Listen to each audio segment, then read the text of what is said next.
Hi friends, சிறகடி காசு serial நீ வரப்போகிற எபிசோட்ஸ்க்கான ப்ரோமோ தான் இந்த வீடியோவில் பார்க்க போகிறோம். வாங்க ஃப்ரெண்ட்ஸ் பார்க்கலாம். இப்போது இங்கே முத்துக்கு ரொம்ப ரொம்ப சந்தேகம் அதிகமாக நாளுக்கு நாள் ஏற்பட்டுக்கிட்டே இருக்குது. கிறிஷ் மேலேயும் மனோஜ் மேலேயும்.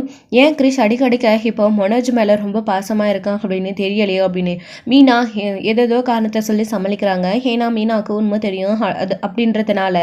ஆனால் முத்துக்கு ஒரே குழப்பம், ஏன் தான் ஒன்றும் புரியலையே அப்படின்னு சொல்லிட்டு. கிறிஷ் நம்ம மேலே தானே ரொம்ப பாசமாக இருக்கணும், அவனை முதல்ல இருந்தே இந்த வீட்டுக்கு கூட்டிகிட்டு வர்றது நாமோ அதிகமாக சப்போர்ட் பண்ணுறது இப்போ நாமோ. ஆனால் கிறிஷ் ஏன் இப்போது மனோஜ் கூடயும் பார்லர் அம்மா கூடயும் அதிகமாக ஒட்டிக்கிட்டு இருக்கா, ஒன்றுமே புரியலையே. இதுலேயும் அவனும் வேற அதுக்கேற்ற மாதிரி கிறிஷ்கிட்ட ரொம்ப பாசமாக வேற இருக்கான். என்ன நம்மளை கிறிஷுக்கு பிடிக்காமல் போயிடுச்சா, இல்லை அவனை அதிகமாக பிடிச்சிருக்கா, ஒன்றுமே புரியலையே. ஒருவேளை மீனா சொல்கிற மாதிரி அவன் கிறிஷ் மேலே கோபமாக இருக்கிறதுனால அவனை சமாதானப்படுத்தி அவன் பக்கம் கொண்டு வரணும் அப்படின்றதுக்காக கிறிஷ் பாசத்தை தேடி போகிறானா, ஒன்றுமே புரியலையே அப்படின்னு மொத்தம் ரொம்ப குழப்பத்தோடு இருக்காரு. ஸோ இதுக்கப்புறம் தான் இப்போது இன்னொரு பக்கம் பார்த்திங்க அப்படின்னா, அப்படி சொன்னதுக்கப்புறமா மீனாவுமே போயிட்டு ரொம்ப வருத்தப்பட ஆரம்பிச்சிடுறாங்க. இவருக்கு சந்தேகம் நாளுக்கு நாள் அதிகமாகிட்டே போயிட்டு இருக்கு. அவருமே கூட ரொம்ப கஷ்டப்படுறாரு. நம்மளால் ஏன் தான் இதெல்லாம் எப்போ தான் முடிய போகுதுன்னு தெரியல அப்படின்னு மீனாவுக்குமே ரொம்ப வருத்தமாக இருக்குது முத்துவை நினச்சி. ஸோ இப்படி இதெல்லாம் ஒரு பக்கம் இருக்க, இன்னொரு பக்கம் இப்போது திரும்பவும் மறுநாள் காலையில் எழுந்திரிச்ச உடனே கிறிஷ் ஸ்கூலுக்கு போக ஆரம்பிக்கிறாங்க. முத்து கூட்டிகிட்டு போய் ட்ராப் பண்ணுறாரு வழக்கம் போல். ஏன்னா மனோஜ் ஏற்கனவே வேலை இருக்குது அப்படின்னு சொல்லிட்டு கிளம்பிட்டாரு மனோஜோ ரோகனியும். அதனால் கிறிஷ் ஸ்கூலுக்கு முந்தினாதான் ரெடி பண்ணி விடுறாங்க, முத்து கூட்டிகிட்டு போகிறாங்க.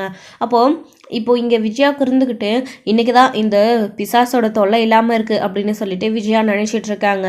அப்போது அண்ணாமலை வராரு. என்னாச்சு, ஏன் உட்காந்து எதையும் யோசிச்சுட்ருக்கா அப்படின்னு. அது ஒன்றும் இல்லைங்க, நம்ம பார்வதி இருக்கால அப்படின்னு. ஆமாம், அவளுக்கு என்ன அப்படின்னு.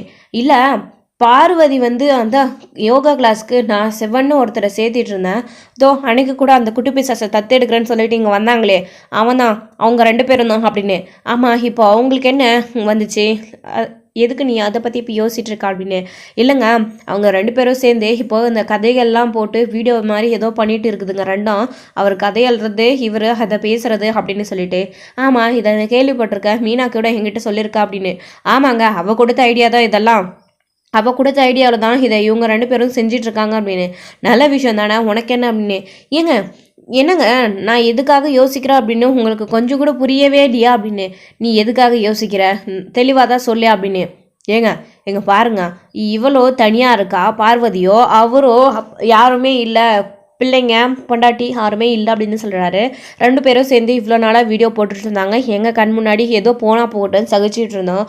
ஆனால் இப்போது கொடைக்கானலுக்கு போய் 2 வீடியோ பண்ண போகிறேன்னு போதுங்களாங்க அப்படின்னு சொல்லிட்டு. அதை பற்றி உனக்கு என்ன, அவங்க 2 பேரும் சம்பாதிக்கிறாங்க, மேலும் மேலும் வாழ்க்கையில் முன்னேறணும்னு நினைக்கிறாங்க, அதுக்காக முயற்சி செய்கிறாங்க. ஏன் நீ இப்போ டான்ஸ் கிளாஸ் தெரிஞ்சிட்டு இருந்த, அது சரியில்லை அப்படின்னு உடனே இப்போது யோகா கிளாஸ் ஆரம்பிச்சிட்டல, நீ அதை நினச்சி என்ன சும்மாவாக இருக்க, அடுத்தடுத்து எப்படி மேலே போகிறதுன்னு யோசிச்சுட்டு தானே இருக்க, அந்த மாதிரி தான் அப்படின்னு. ஐயோ, உங்கள் யாருக்குமே நான் சொல்ல வர்றது கொஞ்சம் கூட புரியவே மாட்டேங்குது அப்படின்னு. இங்கே பார், எல்லாரையும் தப்பான கண்ணோட்டத்திலே பார்க்காத. அவங்க 2 பேரும் நல்ல ஒரு பெஸ்ட் ஃப்ரெண்டாக பழகுறாங்க, அதுக்காக வேலையும் செஞ்சிட்ருக்காங்க. 2 பேரும் சேர்ந்து இப்போது கேஷுவலாக பேசி தான் ஆகணும், பழகி தான் இருக்கணும். என்ன இப்போது அதில் தப்பு கண்டுட்டான்னு இப்போது நீ கோபமாக பேசுகிறேன்னு ஒன்றுமே புரியலையே எனக்கு அப்படின்னு.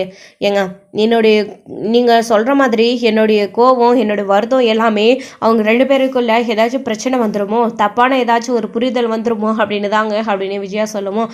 இங்கே பார்வதி நல்லவங்க, உன்னுடைய ஃப்ரெண்டு, அவங்களும் கண்டிப்பாக சிவனுக்கும் அப்படியெல்லாம் எந்த ஒரு இதுவும் ஆகாது. நீ ஏன் கற்பனை பண்ணிக்கிறேன். இங்கே பார், நல்லா இருக்கிறவங்கள நீ ஏன் இந்த மாதிரி நினச்சி அவங்களுக்குள்ள தப்பான ஆசை விதிக்கிறேன் அப்படின்னு அவங்கள பற்றி தப்பாக பேசினேன், அப்புறம் உனக்கும் பார்வதிக்கும் இருக்கிற ஃப்ரெண்ட்ஷிப் முடிஞ்சு போயிட போகுது. தேவையில்லாமல் நீ இந்த விஷயத்தில் மூக்கம் நுழைக்காத. அவங்களுக்கு எது பிடிக்குதோ அதை பண்ணிட்டு போகிறாங்க, நல்லா சந்தோஷமாக தானே இருக்காங்க. ஒரு பிரச்சனைன்னு நின்னா அப்போ நீ அதுக்காக ஏதாச்சும் ஒன்று பண்ணு, சரியா அப்படின்னு. அதுக்கப்புறம் அப்படி சொல்லிவிட்டு அண்ணாமலையாக அங்கேருந்து எந்திரிச்சு போயிடுறாரு. தேவையில்லாமல் இந்த விஷயத்தை பற்றி யோசிச்சுட்டு இருக்காது அப்படின்னு. ஆனால் இதேவே நினச்சிட்டு இருக்காங்க விஜயா இல்லை இவர் சொல்லிட்டா நம்ம இதை விட்டுறணுமா, இல்லை கண்டிப்பாக இதை விடக்கூடாது, ஏதாச்சும் ஒன்று பண்ணியே ஆகணும் அப்படின்னு சொல்லிட்டு ரொம்ப பிடிவாதமாகவும் தீர்த்தமாகவும் யோசிக்க ஆரம்பிச்சிடுறாங்க. மாஸ்டர் ஏற்கனவே சிந்தாமணி கிட்ட சொல்லியிருக்கோம். அவங்க ஏதாச்சும் பிளான் வச்சுருக்காங்களான்னு பார்த்து அவங்க 2 பேரையும் ஊருக்கு போக விடாமல் தடுக்கணும். அவன் பையன்கிட்ட சொன்னால் ஒர்க் அவுட் ஆகும் அப்படின்னு சிந்தாமணி ஐடியா கொடுத்தாங்க. அவன் பையனுக்கு ஃபோன் பண்ணால் லைனே போக மாட்டேன்தே, என்ன பண்ணுறது, சிந்தாமணி கிட்ட தான் ஐடியா கேட்கணும் அப்படின்னு. அப்போது சிந்தாமணிக்கு ஃபோன் பண்ணி இந்த மாதிரி அவங்க 2 பேரும் போகக்கூடாதுன்னு நம்ம பிளான் பண்ணோம் இல்லையா, அவன் பையனுக்கு ஃபோன் பண்ணால் லைன் கிடைக்கல, அவங்களுக்கு 2 பேரும் எப்படியாச்சும் நிறுத்தணும் அப்படின்னு, அதுக்கு ஏதாச்சும் பிளான் பண்ணு அப்படின்னு. மாஸ்டர், ஃப்ளைட்டுக்கு லேட்டாக போனால் ஃப்ளைட்டே கேன்சல் ஆகிடும்ல, அப்போ எப்படி அவங்க வேலைக்கு அதாவது அங்கே போக முடியும் கொடைக்கானலுக்கு அப்படின்னு. ஏன் இந்த ஃப்ளைட் இல்லையா, இன்னொரு ஃப்ளைட்டில் புக் பண்ணி போக மாட்டாங்களா அப்படின்னு சொல்லிட்டு. ஆமாம், இல்லை இப்போ என்ன பண்ணுறது அப்படின்னு. பேசாமல் அவங்க போகிற காரையோ இல்லை வண்டியையோ பஞ்சர் பண்ணி விட்டுலாமா அப்படின்னு.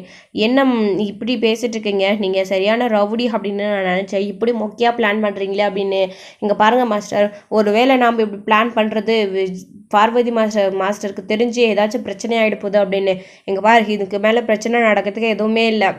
அவங்க 2 பேரோட லெவலை இதோட கட் பண்ணி விடணும், இல்லைனா அது வேறு மாதிரி போய் முடிஞ்சிடும் அப்படின்னு சொல்லிட்டு பார்வதி மேலே அக்கறை இருக்கிறதுனால இதெல்லாம் சொல்கிறோம் அப்படின்னு. ஆனால் வந்து பார்வதிக்கே வந்து சிவனை பிடிச்சிருக்கு. அவங்க 2 பேரும் நல்ல நண்பர்களாகவும் பழக ஆரம்பிச்சிட்ருக்காங்க. ஸோ இவங்க நான் நினைக்கிற மாதிரி கிடையாது. அவங்களும் இவ்வளோ நாளாக தனியாக இருந்தாங்க. இது வரைக்கும் அந்த மாதிரி துணைக்கு அவங்களுக்கு யாருமே இருந்ததில்லை. இப்போது அவங்கள மாதிரியே இன்னொரு ஆள் தனியாக நிற்கிறாங்க, அவங்க ஒருத்தருக்கு ஒருத்தர் ஆறுதலாக இருக்காங்க அப்படின்ற விஷயம் பார்வதிக்கு ரொம்ப பிடிச்சிருக்கு. அதனால தான் அவங்கள ஏற்றுக்கிட்டு ரொம்ப கேஷுவலாகவும் ரொம்ப ஃப்ரெண்ட்லியாகவும் அவங்கக்கிட்ட பழகிட்டு இருக்காங்க. நமக்குன்னு ஒரு துணை இருக்குது அப்படின்னு. ஆனால் இதை கொஞ்சம் கூட யோசிச்சு பார்க்காம இங்கே விஜயா வந்துட்டு பார்வதிக்கோ சிவனுக்கோ இருக்கிற ஃப்ரெண்ட்ஷிப்பை கட் பண்ண விடணும் அப்படின்னு நினைக்கிறாங்க. இவங்க வேறு விதத்தில் தப்பாக புரிஞ்சுக்கிட்டு இதெல்லாம் பண்ணணும்னு நினச்சிட்ருக்காங்க. ஆனால் நம்ம கண்டிப்பாக வந்து விஜயா தான் இதெல்லாம் பண்ணுறாங்க, இப்படி வந்து பிளான் பண்ணுறாங்க 2 பேரையும் பிரிக்க அப்படின்னு பார்வதிக்கு தெரிஞ்சால் அவங்க உண்மையிலே வந்து ரொம்ப ரொம்ப வருத்தப்படுவாங்க. ஸோ இப்படி இது ஒரு பக்கம் இருக்க, இன்னொரு பக்கம் கிறிஸ்து ஸ்கூல்லேருந்து கூட்டிகிட்டு வரலாம் அப்படின்னு சொல்லிட்டு எங்கள் முத்து வந்து போகிறாரு. அங்கே பார்த்தா கிறிஸ்து ஸ்கூலில் இருக்கிறதில்ல. ஸோ ஒருவேளை பார்லர் அம்மாவும் மனோஜை வந்து கூட்டிகிட்டு போயிருப்பாங்களோ அப்படின்னு சொல்லிட்டு எங்கள் முத்து வந்து ஃபோன் பண்ணி பார்க்குறாங்க மனோஜுக்கு. மனோஜோட ஃபோன் எடுக்கிறதே இல்லை. ஸோ அதனால் சரி வீட்டுக்கு மீனாவுக்கு கால் பண்ணலாம் அப்படின்னு சொல்லிட்டு ஃபோன் பண்ணால் மீனாவுமே எங்க நான் வெளியில் பூ ஆர்டர் கொடுக்க வந்திருக்கா அப்படின்னு. இல்லை கிறிஸ் ஸ்கூலில் கூப்பிட வந்தேன், கிறிஷ் அங்கே இல்லை, ஒரு வேளை அதான் அங்கே வீட்டுக்கு மனோஜ் இது கூப்பிட்டு வந்திருப்பானோன்னு கேட்கலான்னு பண்ணேன் அப்படின்னு. ஏங்க ஸ்கூலில் வர டைம் தானேங்க, அதுக்குள்ளேயே ஸ்கூல் விட்டுருப்பாங்க அப்படின்னு. தெரியலையே மீனா, ஆளை காணுமே அப்படின்னு. ஸ்கூல் முடிஞ்சு எல்லா பிள்ளைங்களும் போயிருக்காங்க, ஒரு 10 நிமிஷம் லேட் தான் மீனா நான் அப்படின்னு. ஓ அப்படியா, ஒரு வேளை கூட்டிகிட்டு போயிருப்பாங்களே என்னவோ, சரிங்க வீட்டுக்கு வந்து பாருங்கள் அப்படின்னு. இல்லை மீனா, கிறிஸ்து வீட்டுக்கு வந்தானா இல்லையான்னு தெரியாமல் எப்படி அப்படின்னு. வந்து பாருங்கள் முதல்ல, மனோஜும் ஒரு வேளை கூட்டிகிட்டு வந்திருக்கலாம்ல அவங்களுடைய அண்ணன் சொல்லாமே அப்படின்னு. அவருக்கு ஃபோன் பண்ணியிருக்கலாம் இல்லைங்க அப்படின்னு. ஃபோன் பண்ணால் எடுக்கலையே மீனா அப்படின்னு. சரி அப்போது வேறு வழி இல்லைங்க, வீட்டுக்கு தான் போய் ஆகணும், நானும் இங்கே பக்கத்தில் தான் இருக்கேன், இல்லைன்னா நான் போயிட்டு பண்ணட்டுங்களாங்க உனக்கு ஃபோன் அப்படின்னு. சரிம்மா, நானும் எப்படியும் வந்துட போகிறேன், போய் பார்த்துக்கலாம் அப்படின்னு சொல்லிட்டு மீனா முதல்ல வராங்க. மீனா வந்து முதல்ல இங்கே மனோஜ் ரோகனே வீட்டில் தான் இருக்காங்க. அவங்கக்கிட்ட கிருஷ்ண எல்லா இடத்துலையும் பார்க்குறாங்க, காணோம். என்ன ரோகிணி, கிருஷ்ண நீங்கள் கூட்டிகிட்டு வந்தீங்களா அப்படின்னு. இல்லை மீனா, நீங்கள் தானே வழக்கமாக கூட்டிகிட்டு வருவீங்க அப்படின்னு. இல்லை கிருஷ் அவர் கூப்பிட போனாராம், கிருஷ் அங்கே இல்லை, ஒரு வேளை நீங்கள் கூட்டிகிட்டு வந்திருப்பீங்க அப்படின்னு நினச்சிட்டு அவரும் எனக்கு ஃபோன் பண்ணார். இவருக்கு ஃபோன் பண்ணாராம், எடுக்கலையும், அதுதான் அப்படின்னு. மனோஜோட ஃபோனு சார்ஜில் இருக்குது. இல்லை மீனா, நாங்கள் போகல அப்படின்னு. ஏங்க நேற்று தின் நீங்கள் தானே கூட்டிகிட்டு வந்தீங்க, ஒரு வேளை அவங்க கூட தான் கிருஷ் வந்திருப்பான் அப்படின்னு நான் அவர்கிட்ட சொன்னேன் அப்படின்னு பேசிகிட்டு இருக்கும்போதே முத்து வந்துடுறாரு. என்ன மீனா, கிருஷ் வந்துட்டு இருக்கானா அப்படின்னு. ஏங்க இல்லைங்க, கிருஷ் இவங்களும் கூட்டிகிட்டு வரலையா அப்படின்னு சொல்லிட்டு. அப்போது கிருஷ் எங்கே போயிருப்போம் அப்படின்னு சொல்லிட்டு துடிச்சு போகிறாங்க எல்லாருமே. என்னடா ஆளுக்கு மாற்றி நீ கூட்டிகிட்டு வந்தியான்னு ஒருத்தருக்கு ஒருத்தர் பேசிகிட்டு இருக்கீங்க, கிறிஷ் எங்கடா அப்படின்னு. அப்பா கிறிஷை நான் ஸ்கூலில் கூப்பிட போனப்பா, கிறிஷ் அங்கே இல்லைப்பா, ஒரு 5 நிமிஷம் தான்ப்பா லேட்டாக போனேன், கிறிஷ் அங்கே காணோம் அப்படின்னு. நான் ஒரு வேளை இவன் முதல்ல வந்து கூட்டிகிட்டு போயிருப்பானா அப்படின்னு பார்த்தா அங்கே இருக்கிற வாட்ச்மேன் கூட கேட்டான்ப்பா, ஒரு ஆள் வந்து கண்ணாடி போட்டுட்ருக்கவங்க கூட்டிகிட்டு போனாங்க அப்படின்னு சொன்னான்ப்பா. தோ இவன் தானே சோடா பட்டி கண்ணாடி போட்டுட்ருக்கான், இவன் தான் கூட்டிகிட்டு வந்திருப்பான்னு நான் நினச்சேன் அப்படின்னு சொல்கிறாங்க. அப்பா நான் எங்கப்பா போனேன், நான் இங்கே தானே இருக்கேன் ரொம்ப நேரமாக அப்படின்னு. டேய் மனோஜ் இங்கே தான்டா இருக்கான், அவன் போலியே அப்படின்னு. அப்போ வேறு யாரும் கூட்டிகிட்டு போயிருப்பாங்க அப்படின்னு சொல்லிட்டு சந்தேகத்தோட இங்கே யோசிச்சு பார்த்துட்ருக்காங்க முத்து வந்துட்டு. அப்போ இங்கே ரோகிணி ரொம்ப பதற்றமாயிடுறாங்க, ஆளை காணோம் அப்படின்னு சொல்லிட்டு. அப்போ கிறிஷ் வேறு எங்கே போயிருப்பான் அப்படின்னு சொல்லிட்டு எல்லாரும் யோசிச்சு பார்த்துட்ருக்காங்க. அப்போது நம்ம விஜயா இருக்காங்களே, போச்சா சனியோ எங்கேயோ தொலைஞ்சிச்சு அப்படின்ற மாதிரி நினைக்கிறாங்க. என்ன பேசிகிட்டு இருக்க நீ? கிறிஷை காணணும் இங்கே எல்லாரும் ரொம்ப பதற்றமாக தேடிட்டு இருக்கோம். நீ என்னமோ எப்படி பேசுகிற? அவன் கிறிஷோட பாட்டி நம்மளை நம்பி கிறிஷ் இங்கே ஒப்படைச்சிட்டு போயிருக்காங்க. அவனை பத்திரமா பார்த்துக்க வேண்டியது அவங்க பாட்டி வந்தால் அவனை ஒப்படைக்க வேண்டியது நம்மளுடைய பொறுப்பு. என்னமோ எப்படி பேசிகிட்டு இருக்க நீ? அவனை காணோன்னு உடனே அப்படின்னு சொல்கிறாங்க. பா இவங்களுக்கு எங்கப்பா அந்த மாதிரி குழந்தையோட ஹரமெல்லாம் தெரிய போகுது அப்படின்ற மாதிரி இங்கே முத்து பேசுகிறாரு. முத்து இதை பேசுறதுக்கான டைம் இது இல்லை. கிறிஷ் எங்கே இருக்கான் அப்படின்னு சொல்லிட்டு முதல்ல கிறிஷை தேடணும் அப்படின்ற மாதிரி இங்கே சொல்லிட்டு இருக்காங்க. அப்போ தான் இங்கே ரோகிணிக்கு கொஞ்ச நேரத்துலேயே ஒரு ஃபோன் வருது. ரோகிணி உள்ளே போயிட்டு ஃபோன் அடிக்குது அப்படின்னு சொல்லிட்டு பார்க்குறாங்க. பார்த்தா இங்கே சிட்டி ஃபோன் பண்ணுறாங்க. உடனே அந்த ஃபோன் எடுத்து அமைதியாக வந்து அதாவது ரோகிணியோட அவங்களுக்கு தெரிஞ்ச அந்த பிஏ ஃபோன் பண்ணுறாரு. அப்போது ரோகிணி அட்டன் பண்ணி பயத்தோட எதுக்கு இவன் முதல்ல ஃபோன் பண்ணுறான் இப்போ அப்படின்னு சொல்லிட்டு, ஆமாம் இப்போ எதுக்கு நீ எனக்கு ஃபோன் பண்ண அப்படின்னு ரோகிணி குசுன்னு கதவை சத்திக்கிட்டு உள்ளே பேசவும், என்ன உன் பையனை காணோன்னு நீ அங்கே தேடிட்டு இருக்கா அப்படின்னு உடனே ரோகிணிக்கு ரொம்ப அதிர்ச்சி ஆகிடுது. ஏய் என்ன சொல்கிற நீ அப்படின்னு. ஆமாம் உன் பையன் என்கிட்ட தான் இருக்கான் அப்படின்னு. நீ எதுக்கு கிருஷை இப்போ கடத்தி வச்சிட்ருக்க அப்படின்னு சொல்லிட்டு, பரவாயில்லையே நான் கடத்தி வச்சிட்ருக்கேன் அப்படின்னு கரெக்டாக கெஸ் பண்ணிட்டேன் அப்படின்னு. ஏய் என்ன வேணும் உனக்கு அப்படின்னு. எங்கள் பார் போய் எனக்கு அர்ஜென்ட்டாக 2 லட்சம் பணம் வேணும் அப்படின்னு சொல்கிறாங்க. என்னது 2 லட்சமா அப்படின்னு. இங்கே பார் இப்போது நீ 2 லட்சத்தை தரலைனா கிருஷ்ண நான் இப்போ விட மாட்டேன். எங்கேயாச்சும் அவனை வெளிநாட்டுக்கு அனுப்பி வேறு யாருக்கிட்டாச்சும் விற்று நான் பணம் வாங்கிடுவேன் அப்படின்ற மாதிரி சொல்கிறாங்க. ஏய் என்ன ஆச்சு உனக்கு? எதுக்கு போய் எப்போ பார்த்தாலும் ஃபோன் பண்ணி எனக்கு பணம்னு டார்ச்சர் பண்ணிகிட்டு இருக்க நீ அப்படின்னு சொல்லிட்டு இங்கே ரோகிணி வந்து பேசிகிட்டு இருக்கவும், இங்கே பாரு தேவையில்லாமல் இப்படிலாம் பேசிகிட்டு இருக்காது. உனக்கு 5 நிமிஷம் டைம், எனக்கு 2 லட்ச ரூபா பணம் வேணும். அதை ஏற்பாடு பண்ணிவிட்டு ஃபோன் பண்ணு. இல்லைனா உன் பையன் கிறிஷ் உனக்கு உயிரோட கிடைக்க மாட்டான், பணமாக தான் கிடைப்பான் அப்படின்ற மாதிரி சொல்கிறாங்க. ஏய் ஏன் தான் இப்படி என்னை டார்ச்சர் பண்ணுறேன்? நான் உனக்கு எவ்வளவோ பணம் கொடுத்துட்டேன். எல்லாத்தையும் தாண்டி நீ எதுக்கு இப்படி என்னை டார்ச்சர் பண்ணிக்கிட்டே இருக்க அப்படின்னு.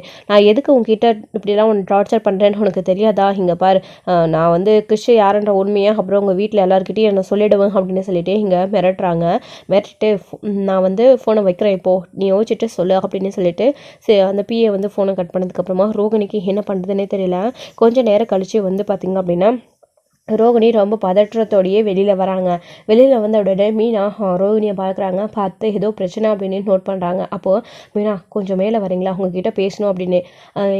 எதுக்கு அப்படின்னு சொல்லிட்டு, நீங்கள் வாங்க நான் பேசுகிறோம் அப்படின்னு சைகை பண்ணிவிட்டு ரோகிணி மேலே போகிறாங்க. கொஞ்சம் நேரத்துலேயே இங்கே மீனாவும் மேலே வந்து யாருக்கும் தெரியாத 2 பேரும் மேலே போயிடுறாங்க. அங்கே இங்கே கிருஷை காணோம் அப்படின்னு ஆளுக்கு யோசிச்சுட்டு இருக்காங்க. எங்கே போயிருப்பான், பேசாமல் போலீஸில் கம்ப்ளைண்ட் கொடுத்துடலாமா அப்படின்ற மாதிரி எல்லாம் வந்து பேசிகிட்டு இருக்காங்க. ஏற்கனவே இந்த மாதிரி தான்ப்பா கிறிஷை கடத்திட்டு போய் வெளிநாட்டிலேயோ ஆசிரமத்திலேயோ சேர்க்கணும் அப்படின்னு பார்த்தாங்க. கடத்திட்டு போனாங்க அந்த சிந்தாமணியை வச்சு. இப்போது திரும்பவும் கிறிஷை காணும் அப்படின்னு முத்து வந்து பேசிகிட்டு இருக்கவும், ஏங்க அப்போ நான் பண்ணது சரிதான், இப்போல்லாம் நான் எதுவும் பண்ணலைங்க, இவன் எதுக்கு தேவையில்லாமல் ஏன் மேலே சந்தேகப்படுறான் அப்படின்னு. டே அவளுக்கு போலீஸில் பிடிச்சி கொடுத்துருவானே பயம் வந்திருக்கு, உங்கள் அம்மா அப்படி பண்ணியிருக்க மாட்டாளா அப்படின்னு. அவள் பண்ணியிருந்தா திருன்னு முழிப்பாளே அப்படின்னு சொல்லிட்டு, ஏங்க நான் பண்ணலைங்க அப்படின்னு. இப்போ நீ பண்ணன்னு நான் சொன்னேன்னா அமைதியாயிரு அப்படின்னு. அப்போ வேறு யாருப்பா? கிருஷ் அடிக்கடிக்க யாராச்சும் ஒருத்தர் கடத்திக்கிட்டே இருக்காங்க. அடுத்து வேறு யாராச்சும் நீயாடா கொஞ்ச நாளாக நீ அவன் மேலே ரொம்ப பாசமாக இருந்தேன், அவன் மேலே பாசம் காட்டுற மாதிரி அவனை எங்கேயாச்சும் கடத்தி கொண்டு போய் விற்கிறதுக்கு பார்க்குறியா, இல்லை வேறு எங்கேயாச்சும் அவனை அனுப்பி விட்டுடியாடா அப்படின்ற மாதிரி முத்து மனோஜேவே சந்தேகப்பட்டு கேட்கவும், இல்லைடா நான் எதுக்கடா அப்படி பண்ண போகிறோம், உண்மையிலே நான் அப்படிலாம் பண்ணலடா அப்படின்னு. ஒருவேளை முதல்ல அம்மா பண்ணி மாட்டிக்கிட்டாங்க அப்படின்னு உடனே அடுத்து நீ யோசிச்சு இந்த மாதிரி ஏதாச்சும் பண்ணிட்டியான்னு கேட்டேன் அப்படின்னு முத்து சொல்லுவோம். அப்பா என்னப்பா இவன் தேவையில்லாமல் எம்மெல்லாம் பழிய போடுறான் அப்படின்னு. முத்து இவனுக்கு அந்த அளவுக்கெல்லாம் யோசனை வராதடா அப்படின்னு. ஆமாப்பா கரெக்ட்பா, நானும் போய் இவனை சந்தேகப்பட்டு கேட்டேன் பாரு அப்படின்னு முத்து சொல்லிட்டு இருக்காரு. அப்போ தான் ரோகிணி மேலே மீனாவும் ரோகிணி மேலே போனோடனே, என்ன போய் எதுக்கு நீங்கள் வர சொன்னா அப்படின்னு. மீனா கிருஷை யாரோ ஒருத்தவங்க கடத்தி வச்சுருக்காங்க, கடத்தி வச்சுக்கிட்டு தான் இப்போ என்கிட்ட ஃபோன் பண்ணி 2 லட்ச ரூபா பணம் வேணும்னு மிரட்டுறாங்க அப்படின்னு உடனே மீனா பதறி போயிடுறாங்க. என்ன சொல்கிற நீ, கிருஷை யார் கடத்தி வச்சுருக்காங்க அப்படின்னு. தெரியல மீனா, ஃபோன் கடத்தி வச்சுக்கிட்டு கிருஷை மிரட்டுறாங்க, 2 லட்ச ரூபா பணம் வேணும்னு. இப்போ நான் என்ன பண்ணுறது அப்படின்னு சொல்லிட்டு ரோகிணி போய் மீனா கிட்ட விஷயத்த சொல்லிடுறாங்க. ஏன்னா மீனா கிட்ட விஷயத்த சொன்னால் எப்படியும் முத்துக்கு இந்த விஷயம் தெரிய வரும். முத்துவால் கிறிஷை கண்டுபிடிக்க முடியும் அப்படின்னு ரோகிணி யோசிச்சு சொன்னாங்க. ஆனால் இதை யோசிச்ச ரோகிணி நாம் போயிட்டு மீனா கிட்ட விஷயத்த சொன்னால் முத்து இந்த விஷயத்தில் இன்வால்வ் ஆனால் ஸோ அவங்ககிட்ட போய் முத்து கிறிஷை காப்பாற்றிடுவாங்க. ஆனால் இந்த விஷயம் முத்துக்கு எங்கே வெளியில் தெரிய வந்துச்சு அப்படின்னா நம்ம மாட்டிப்போம் அப்படின்ற விஷயத்த இங்கே கொஞ்சம் கூட யோசிக்காமல் போயிட்டாங்க ரோகிணி. அப்படியே இந்த ரோகிணியே யோசிச்சு இந்த விஷயத்த சொல்லியிருந்தா கூட மீனா கண்டிப்பாக இதுக்கு ஒத்துருக்க மாட்டாங்க. அதாவது நீ போயிட்டு முதல்ல விஷயத்த சொல்லணும், அப்படி சொன்னாவாச்சு மீனாவுக்கு இந்த விஷயம் தெரியாது. ஸோ தெரிஞ்சிருந்தா கண்டிப்பாக இந்த மாதிரி நடந்திருக்க வாய்ப்பு இருக்கு. மீனாவே முத்துவை போயிட்டு கிறிஷை காப்பாற்றிட்டு வர சொல்லி ஸோ அவங்க மூலியமா முத்து மூலியமா அந்த பிஏ மூலியமா எதுக்கு கிறிஷை கடத்தினாங்க அப்படின்ற விஷயத்த அவங்க கிட்ட கேட்கும்போது கண்டிப்பாக அவங்க ஏதாச்சும் உளறி வச்சுருப்பாங்க. இல்லை பணத்துக்காகவா இல்லை ரோகிணி கண்டிப்பாக மாட்டிக்க வாய்ப்பு இருக்குது. ஸோ இப்படி யோசிச்சிருந்தா மீனா கண்டிப்பாக சொல்லியிருப்பாங்க. ஆனால் ரோகிணி இதை எதையுமே சொல்லாமல் மீனா கிட்ட போய் கிறிஷை கடத்திட்டாங்க, கிறிஷ் நமக்கு உயிரோட வேணும் அப்படின்றதுக்காக மீனா கிட்டே விஷயத்த சொல்கிறாங்க. அப்படி மீனா கிட்ட சொன்ன உடனே மீனாவும் ஒரு ஐடியா கொடுக்குறாங்க. பேசாமல் நீ மனோஜோட நம்பரை கொடுத்து மனோஜுக்கு ஃபோன் பண்ண சொல்லு, ஃபோன் பண்ணி கிறிஷ் நான் தான் கடத்தி வச்சுருக்கேன், பணம் வேணும்னு சொல்லு. ஏன்னா நம்மளால அவ்வளோ பணத்தை கொடுக்க முடியாது, பணத்துக்காக தானே கிறிஷை கடத்திருக்காங்க அப்படின்னு மீனாவும் யோசிச்சுக்கிட்டு மனோஜுக்கு ஃபோன் பண்ணி சொல்கிறாங்க. இது எப்படி மீனா அப்படின்னு, இங்கே பார் நீ ஃபோன் பண்ணி சொல்லு, அவங்கள கேட்க சொல்லு. மனோஜ் அப்போ எல்லார் முன்னாடியும் ஸ்பீக்கரில் போட்டு அவர் இருக்காரு, அவர்கிட்ட சொல்லுவாங்க, அவருக்கு தெரிஞ்சுன்னா கண்டிப்பாக கிறிஷை காப்பாற்றிட்டு வந்துடுவாங்க அப்படின்னு சொல்லிட்டு இங்கே மீனா சொல்கிறாங்க.